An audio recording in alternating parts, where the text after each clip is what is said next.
আসসালামু আলাইকুম ওরহমতুল্লাহি ওবরাকাতু। বিসমিল্লাহ, আলহামদুলিল্লাহ, ওয়াসসালাতু ওয়াসসালামু আলা মান লা নাবিয়্যা বা'দা।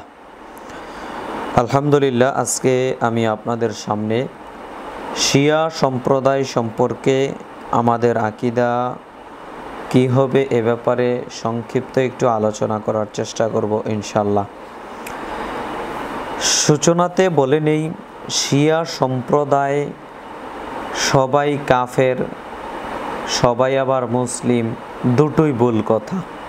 শিয়া সম্প্রদায়ের মধ্যে সবাই কাফেরও নয়, আবার সবাই মুসলিমও নয়।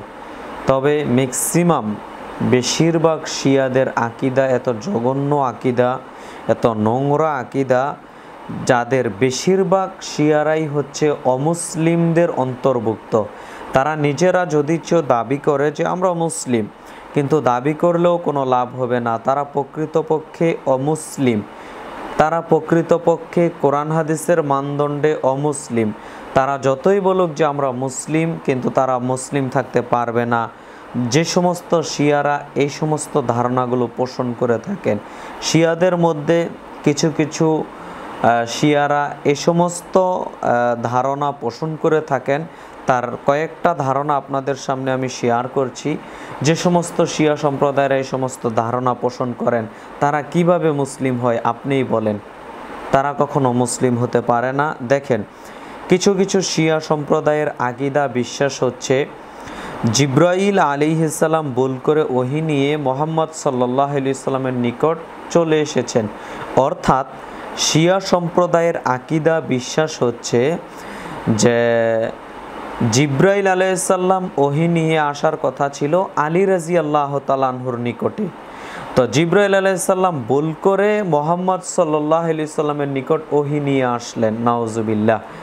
বিশ্বাস করেন, যারা মনে করে যে ওহী নিয়ে আসার প্রয়োজন ছিল আলী রাদিয়াল্লাহু তাআলা আনহুর নিকট, নবী মুহাম্মদ সাল্লাল্লাহু আলাইহি সাল্লামের নিকট আসার কোনো প্রয়োজন ছিল না, যারা নবীকেই মানে না, তারা কি করে মুসলিম থাকে আপনি বলেন?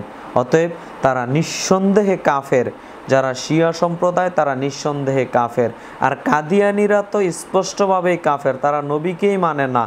যারা নবীকে স্পষ্টভাবে ঘোষণা দিয়েছে যে নবীকে মানি না, তারা নিঃসন্দেহে কাফের। মুসলিম দাবি করলেও কাফের, মুসলিম দাবি না করলেও কাফের। আমি এখন বলছি শিয়া সম্প্রদায়ের কথা। শিয়া সম্প্রদায়ের মধ্যে এক শ্রেণীর শিয়ারা এটা আবার বিশ্বাস করে যে মুহাম্মদ সাল্লাল্লাহু আলাইহি ওয়াসাল্লাম তিনি যখন মৃত্যুবরণ করেন, তিনি কেন আলী রাদিয়াল্লাহু তাআলা আনহুর হাতে আপনার খেলাফত দিয়ে যাননি? কেন আলী রাদিয়াল্লাহু তাআলা আনহুকে পরবর্তীতে খেলাফত, নবীর পরে খেলাফত মুহাম্মদ সাল্লাল্লাহু আলাইহি সাল্লাম দিয়ে যাননি? এজন্য শিয়া সম্প্রদায়েরা নবী মুহাম্মদ সাল্লাল্লাহু আলাইহি সাল্লামকে গাদ্দার বলে। নাউজুবিল্লাহি মিন যালিক। এটা কখনো ব্যক্তি যদি ধারণা করে, ও কী করে মুসলিম থাকতে পারে? অতএব প্রিয় ভাইয়েরা আমার, এই সমস্ত নোংরা ধারণা আকীদা যারা বিশ্বাস করে তারা কখনো মুসলিম থাকতে পারে না।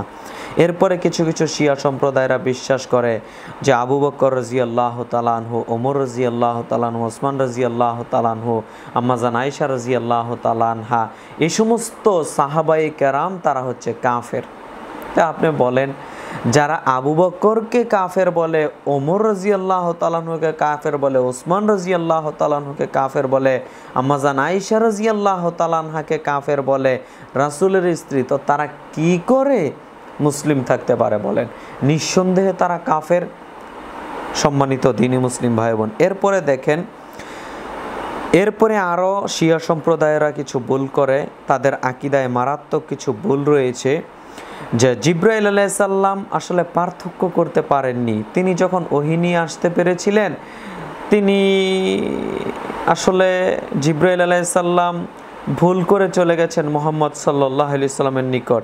আসার তো প্রয়োজন ছিল আলী রাদিয়াল্লাহু তাআলা আনহুর নিকট, কিন্তু ভুল করে চলে গেছেন মুহাম্মদ সাল্লাল্লাহু আলাইহি সাল্লামের নিকট।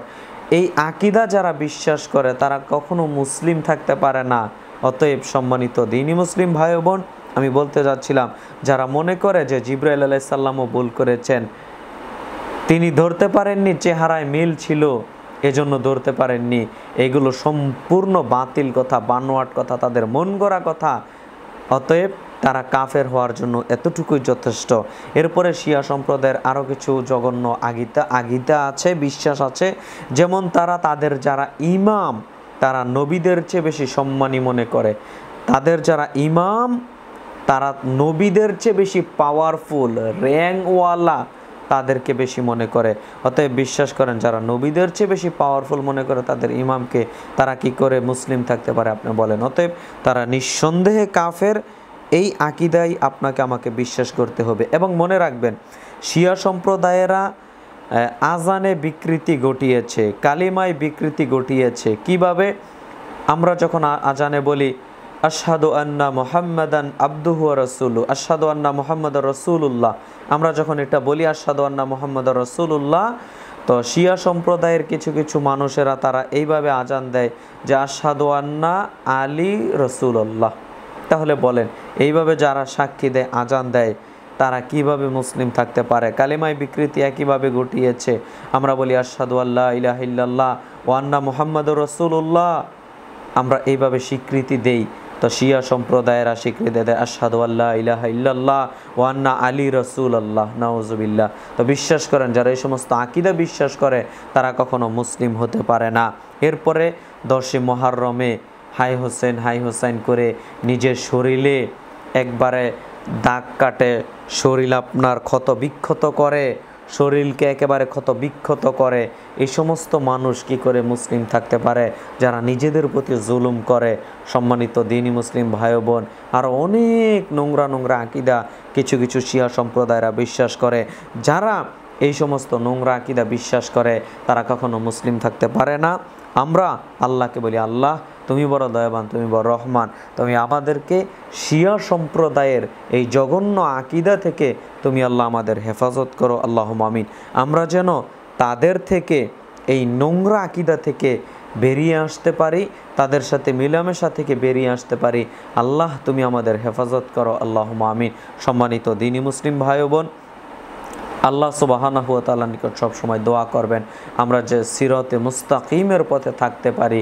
আল্লাহ আমাদের সেই তৌফিক দান করুক, আল্লাহুম্মা আমিন।